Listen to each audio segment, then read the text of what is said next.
Hi, I'm Tyson Franklin, and welcome to this week's episode of the Podiatry Legends Podcast. Well, actually, this is a book review that I am doing with my friend Richard Chasen. Now, Richard was back on episode 337, and it was titled The Worthy Rival. And when we were talking about that, Richard mentioned a book called The Infinite Game. And he was very gracious, and he sent me a copy.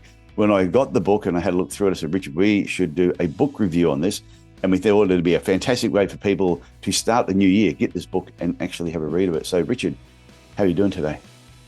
As always, after one of your intros, fantastic. So let's dive into this book review. And I'll just point out to people that these book review episodes have been very popular. I've done 8 in the past with Carly O'Donoghue, and we're going to be doing some more in 2025 as well. So stay tuned. And like I say to people, if you find a book that you think is absolutely fantastic, send me a copy. And if I like it, then we can do a book review together. I love reading. I'll And this send you more book because I is a like ripper. talking. So, Yeah. And this book is really good. I'll let you explain the premise of what the book is basically about. okay, so basically, The Infinite Game is written by a guy called Simon Sinek, who some people will know, some people won't yet. If you want to get an idea of who he is, he did one of the most popular TED Talks of all time called Start With Why. And so his first book was Start With Why, and then he's got a whole bunch in that space like Leaders Eat Last and that kind of thing. And so the infinite game is about the concept of being in business for the long term, but it's basically it's saying that business and life in general. So it doesn't have to be if you don't have to be a company owner for this. It can be anything you're doing. Finite games are like a soccer game. Everybody agrees to the rules. Everybody's playing the same way. There are clear breaches of them, which you're Mm. not allowed to do, and so on. There's an end point. You know when it's over. But business And, is not and like there's a that. winner and a And a loser. loser. That's Yeah. that's the Or you play important again part the with next the week. with a Yeah, finite game. There's always a winner and a loser. absolutely. And everybody knows that they're playing the game. Mm. Whereas in business, you never win at business. You never win at life. You can accomplish a lot. You can set a lot in motion that somebody else will then take, and they won't complete it either, but they will keep doing the work and somebody else will. And eventually it just continues on and it gets into the legacy stage of things. And along the way, you're advancing a cause. Now you can advance the cause with the infinite game because you've got no endpoint. You just have things you're driving towards, and it's really and the only real barometer is it's like a GPS. Is it taking me closer to where I want to get to, or is it taking me away from where I want to get to, or just slowing me down? And so Simon goes through a lot of. We're very close. I call him Simon now, but he goes through a Yeah. lot of. He goes through a lot of. Carly and I used to do that too. Whenever we were talking about one of the authors, we'd always go by the first name because we felt like we knew them. That's right. Once you Actually, dig I into the have two books, degrees of separation because one of my patients knows him quite well, but he doesn't know about me unless he gets sore not feet yet. one day. Not yet. However, the what he does is he goes through examples of why what we really should be working towards is the infinite aspect, sowing a legacy, doing some good, and advancing what's important. And that's how you get other people involved. So one of the principles for the infinite game is that anybody who wants to contribute to it can contribute to it. So, and there's some great examples along the way. When he was talking about the internet game, the best examples he used were, for example, Apple versus Microsoft, Yeah. which is a perfect example because it went through a bunch of iterations to the point whereby, I mean, Steve Jobs, as you know, got fired from his own company in 1997. Didn't see that one coming. And he went off and did Pixar and some other stuff. And then they eventually brought him back. And when he came back, he completely revolutionized what was then a failing company. Like he was told to basically close it and give the money back to the shareholders. And instead, Apple today, as you know, is a moderate success. So Mm, yeah, as they've I done say that, okay. yeah, that's right. Well, what's Absolutely. interesting though is when you talk about Apple and Microsoft, I always wonder, would they both be as good as what they are if they weren't worthy rivals? Well, it's interesting, and we'll get straight into the worthy rival bit after this because I love that example. But the interesting thing is, at one point, one of the strategies Steve Jobs used when he came back, he took all of their products and he whittled it down to 4 categories and said, "Right, we are only doing MacBooks, we're only doing iPhones." Like some of them didn't exist yet. He hadn't released the iPhone or the iPod. In fact, Microsoft had a much better music player called the Zune, and early on, Simon Sinek spoke for both Apple and Microsoft, and as a gift, he got given a Zune, and it was this fascinating, nifty little MP3 player. And he was in the back of a taxi with an Apple executive afterwards. He said, and he just had to stir the pot, as he called it. So he said, I just have to tell you, I spoke for Microsoft and they gave me a Zune, and it is the best MP3 player I've ever had. And the Apple executive smiled and said, I have no doubt. And left it at that. So interestingly, in the early days of Steve Jobs' comeback, he got a $150 million bailout loan from Microsoft to help them along the way. And it was a fantastic example of people advancing each other in the same space. So the idea of the worthy rival, which I think is like chapter 9 in the book, was where you get a bunch of people and they work in the same space, but they're not competitors, they're rivals. They show each other how you could do something better that they may be doing differently to you, but their way is really working and you never thought of it that way. And they can do the same thing from you. And so you sort of spur each other on without actively trying to beat one another because, again, if it's infinite, you can't really win. A lot of you playing different games. Yeah. Well, the Um, podiatrists I know that have the most successful businesses are usually the ones that do not look at other podiatrists as competitors. They look at them as if they have a worthy rival, and they push each other to keep improving, getting better, be a better podiatrist, have a better business. And they're watching each other and they normally get along. It's the podiatrists who think everybody is a competitor and they think when they win, that means the other person mm, must be losing. And I think that also comes back to whether you think the world is full of abundance or the mm, world or there's scarcity. yeah. And If people you have have a a scarcity scarcity, yeah. mentality, Mm, will always think it's a finite game. There has to be a winner and loser. yeah. I was going to say, sorry to cut you off, but if No, that's you right. if you have a scarcity mentality, you're definitely playing a finite game.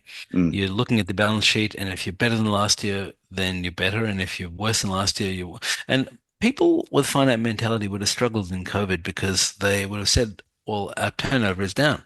Of course it is. Nobody's open, at least in yeah. Melbourne.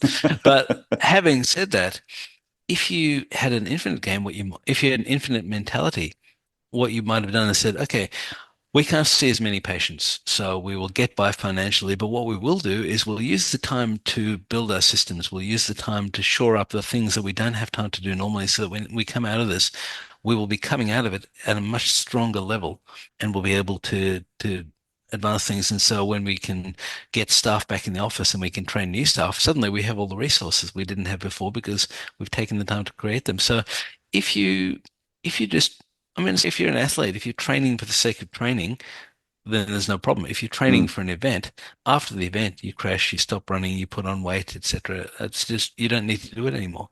Yeah, and that's And the beginning and end where you're always thinking there's an end. But I know absolutely, when you mentioned about COVID too, and about the worthy rivals, to me, a lot of the podiatrists who had the right mindset that it's an infinite game, they were in communication mm, with a lot of other podiatrists in their area, all trying to support each other. yeah, Whereas people that thought it was a finite game really stuck to themselves because they didn't want to share anything with anyone because they were so scared that they were going to lose something, and therefore, at some point, they just thought there was an yeah. endpoint.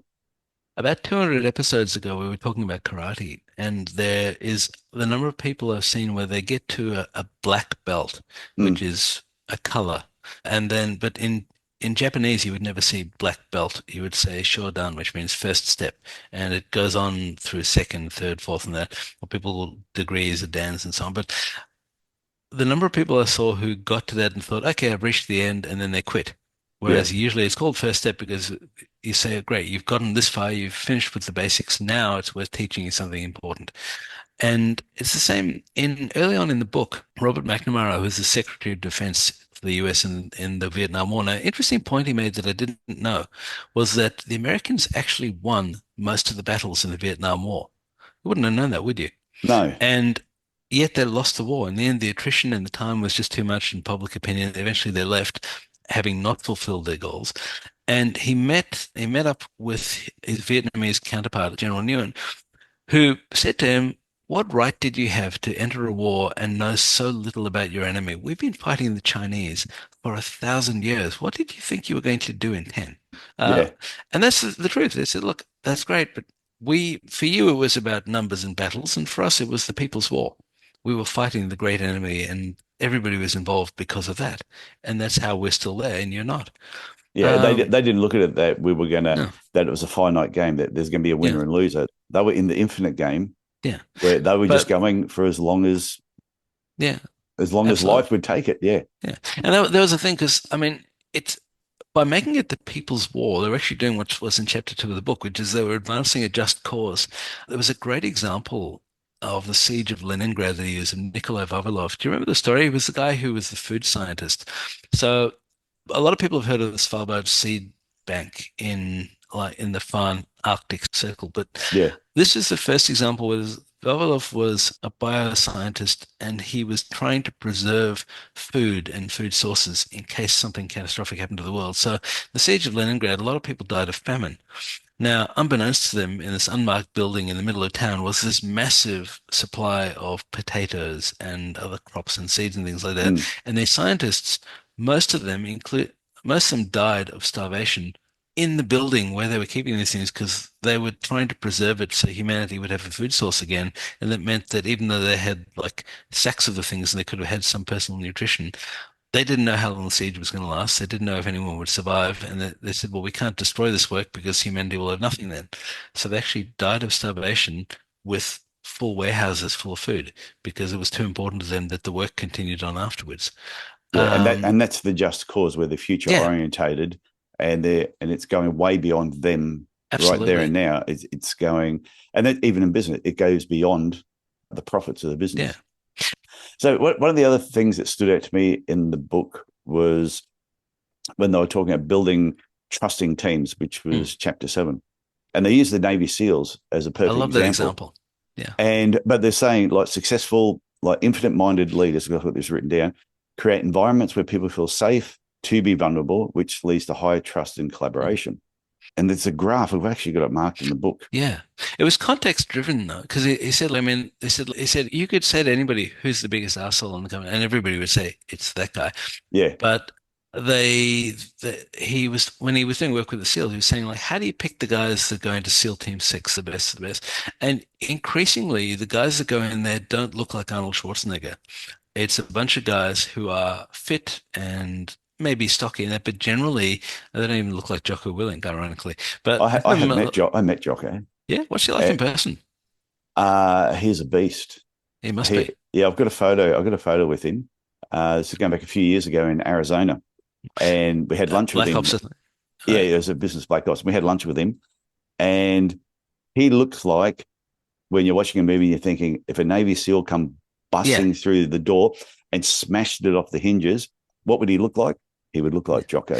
Now, the thing is, you look at someone like Jocko Willink, who just because that you'll probably send this to and you'll listen to it, but you look at him and your first thought is that he must be just an operator, like one of the guys that goes and kicks in doors, and you wouldn't realize he's an officer and Oh, he's he's super commanding all the other smart, guys. super smart, Absolutely. I've read super his smart. books. He's very good and very structured in his thought process. And what Simon Sinek was talking about was how the sort of like you've got to be as in the graph on a certain level you've got to be competent in what you do, but on the other axis you've got to be who do I trust with my life Mm, is in one sense, and who do I trust with like my money and my wife? Like when we're not in combat, yeah, can I trust you the rest of the time? Because you kind of want the guy who's high on both axes, and you can take someone who's not as good because once you get to SEAL Team 6, everyone is good. I mean, no question. But they've got to be but technically sound. They don't have to be technically the absolutely. best, but Yeah. if you trust that if there's a massive level of trust, Yeah. but technically they may not be as Yeah. great. I know right now I've worked with people that I trust 100%, may not have, but were they the greatest podiatrists in Yeah. the world? Maybe they weren't, but Hmm. you knew they were going to get the job done. Hmm. I had this the other day. Somebody rang my office and they wanted to talk to me, but they said, I've been recommended to you, but I've booked in somewhere else. And I want to know what's better. I see you can make your orthotics on site and then send them off from that. What's better about that? I said, you've already booked in somewhere else. Go there. They're good. Yeah. He said, no, but I've heard you're better. I said, okay, great. So imagine I'm a 3 Michelin star chef and you're hungry. Do you need the Michelin star? Do you just need a restaurant? Yeah. You booked in somewhere else. They're going to do a good job. You asked him where it was. I said, great. They're friends of mine. I trust them. I'd go there. Go there. Shortly afterwards, for some reason, the guy rang back and booked in with me. So I actually had to explain that to my friend. I have no idea why. But the truth is that you want to not have to protect the guys in your SEAL team, as they were saying. You don't want to know they can do their basic things. But at a Mm. certain level, you don't have to have somebody who can change history. You just need to have somebody who will still be there at the end with you. And at the same time, you want to know that they're going to be there at the end. They're not going to just leave you there and save their own skin because you've got a job to do. But you also have to get back to your family in your hometown after that. But I think that's And part of the whole leadership, though, is you're building a trusting mm, team. So over a period of time, as people are joining your business, you want to make sure that the people who are already in your business, you need mm, to look after them by making sure that everybody you introduce into that mm, has got to fit, has mm. got to fit the group. And I think See, as a leader, and that's why I get disappointed sometimes when I know some podiatrists are so desperate to employ someone, they'll just grab anybody, put a podiatry hat on them, throw them and they'll amongst make their it fit. team, Yeah, and it's like trying to ram a square peg in a round hole. They don't yeah, fit. And then they disrupt the whole team. And even the yeah, team then looks at the leader and goes, is this really what, is this how you yeah. see us? It's difficult because the culture, I mean, like, the culture can be so fragile. If you let anybody in, you're changing it without Yeah. really. I mean, like we're very strong on that at the moment. We're very picky about who we let into the family, and it's not a family. You don't fire family, but Yeah. it's at the same time it's a relationship, and you want to have people that you can trust afterwards. Because I mean, like the people who work with me have keys to the business. They have alarm codes. They have people they can tell about what we do here and there. You want to have It's true. people who are going to want to be here and see themselves as doing more, and you want to, and everybody that we have has a career plan because of that. So even the people working reception as their uni job have an endpoint. They know they can be here for their entire university career, and they know that they will have projects along the way that are only their thing that they're responsible for or that impact everybody else. Interesting thing though, with there was a chapter called ethical fading, which we'll talk about, and the Navy SEALs are a great example always. I'm going to step aside from the book. Another one that I heard, there was a guy who applied, and I don't think this was Jocko Willink. I think somebody else wrote this, but this guy applied for a job. He applied for transfer to a particular unit, and he used as a referee one of the guys he knew was a non-commissioned officer in the unit. So the guy who took the application went to him and asked him, and this is somebody who had been known for skirting the rules a bit where he was Yeah. before. So he went and asked this other guy, "You know him? Do we want him?" The guy said to him, "Tell him he's not welcome here." Yeah. And that's the thing we talked about it a while back, but in terms of ethical fading, it's like making things okay because you want something so badly that, or you need something so badly that you'll do things that are out of the ordinary for that one. Somebody comes to you at the end of the year and they go, "Oh, I've used my insurance, but I need to get this. My sister still has some. Can you do it?" And you go, "Oh, Oh, geez, yeah. well, it's really slow month." Well, no, you can't because you're not her. But it's this slow degradation of morals where you'll do something and then unbeknownst to you, the people around you see it and they think that's okay. And then gradually the culture of the place and the culture of the cause and so on slips and eventually you become something totally different to what you were before. Well, basically, Um, what they're doing is they're chasing short term profits. yeah, They're going to do the wrong thing for short term profits, whereas the ethical leadership is you'll sacrifice short term profits to make sure you're doing the right thing. yeah, Because, like you that, said, your team is watching you. If yeah, you do the wrong thing, then they'll go, okay, well, if you can do that, it means we can do the wrong thing, not just in that case, but we can do the wrong thing in yeah. other areas because we all do, yeah, that people are taking shortcuts. Yeah, I remember a story once of a guy saying where this father was called into school because the kid had been stealing pens. And the father said, "I don't know what he needs to steal pens for. I bring plenty home from work." Uh, Okay, so Richard, I'm just looking at the time. okay. Want to keep this nice and tight. Is there anything you want to finish on with this particular book before we wrap up, other than I telling mean, everyone they should read it? they should read it. Look, I think the like most books, it's front loaded and it will give you the idea quite early on. But the thing that I liked was that it's very well reinforced with a number of stories throughout, business examples where people did something in the right way or the wrong way. And it's not just they did this, you shouldn't. There's the example of Kodak, who had the world's first digital camera. And Yeah. as you know, these days the phrase Kodak moment is something which is historical value only.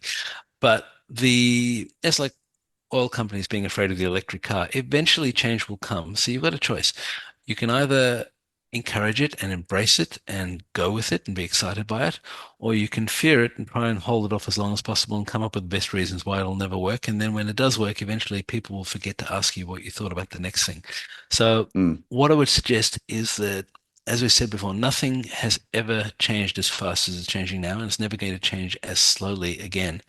So I think the best thing you can do is to be open to the fact that if you don't change what you're doing when you see that it's going to need to be changed eventually, somebody else will. One last thing, I am conscious of time, but Yeah, no, that's all right. there will be a time, and I'm predicting this now just to upset everybody, but there will be a time when you can pop your iPad on the floor, it'll watch you walk, you can scan yourself on the iPad, and the app that you've signed up to will fax some orthotics to your 3D printer. And you'll, like I said a while back, your friend will then hack it so that you can get a few extra pairs and so on. You won't need to involve anybody, and for a lot of people, that will be okay. So we've got to start making ourselves relevant enough that people still need us for the Mm. future. And the only way to do that is to say it's not always going to be like this. I don't know very many people who still take a plaster cast, and I know even fewer who still make their own orthotics. And things will not be this way forever. So if you don't look to the future, you're going to be very surprised and very unhappy. So I think read the book and ignore my pessimist outlook. It's actually not, but I think things will be better, but in order for them to be better, they will definitely change. The only thing that is constant is that they're not staying constant. Yeah, that is true. But yeah, no, I enjoyed the book. I thought it was good. And like you said, it is front loaded. Like you get through the first part of the book and it's really covering most of the concepts, but it's the stories Yeah, that tie them all in at the end. So Richard, I want to thank you very much for The Infinite Game by Simon Sinek. And I look forward to talking again very soon. absolutely. Look forward to Okay, it. see Thanks you for having later. me on again. Okay, Take it bye. easy. Bye. Well, I hope you enjoyed this book review with Richard Chasen. And this was the 10th book review. The previous 9 I'd done with Carly O'Donoghue. And as I mentioned, if you come across a book that you think is fantastic, please send me a copy. Let me have a read of it. And then I'll get you on here and we can actually review the book together. I think that would be the fair thing to do. And before I wrap up, just a reminder, everyone, well, it's 2025 right now. I hope everybody has a fantastic year ahead of them. But go to my website, tysonfranklin.com, click on events, do this throughout the year, and at different times I will be uploading what events I do have coming up throughout this year. There's a marketing event already that's planned for Liverpool the day before the Foot and Ankle Show, which is already sold out. So if you want to go to that one, you've missed out. But I will be doing one just before the Australian Podiatry Conference in June. Details will be on my website shortly, and we'll be doing other things throughout the year. So please go to my website, tysonfranklin.com, and check that out. Check out the events. Okay, look after yourselves, and I will have another fantastic guest for you next week. Okay, bye.